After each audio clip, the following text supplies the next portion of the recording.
மூங்கில் குழாயில் சாங்ஸி, இது உங்கள் சராசரி பாலாடை அல்லவா? பசையுள்ள அரிசி மற்றும் கலப்பு தானியங்களை இரவு முழுவதும் ஊற வைப்பதன் மூலம் தொடங்குங்கள்.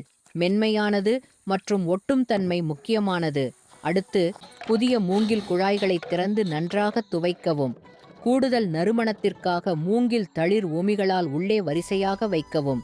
அதிக சுவைக்காக சோயா சாஸை தெளிக்கவும். இப்போது ஊற வைத்த அரிசி மற்றும் தானியங்களில் நிரப்பவும், அதை இறுக்கமாக மூடவும். இது வெறும் உணவு மட்டுமல்ல, இது சீனாவின் டிராகன் படகு விழாவிற்காக தயாரிக்கப்படும் ஒரு உணவான சோங்ஸி. இது ஆழமான கலாச்சார அர்த்தத்தை கொண்டுள்ளது.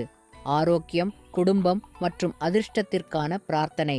மூங்கில் குழாய்களை ஒரு ஸ்டீமரில் வைத்து 1 மணி நேரம் முழுவதும் வேக வைக்கவும். என்ன வெளியே வருகிறது? பாரம்பரியத்தில் மூடப்பட்ட புகைபிடித்த சுவையான சாங்ஸி மூங்கிலுக்குள் நேரடியாக சமைக்கப்படுகிறது.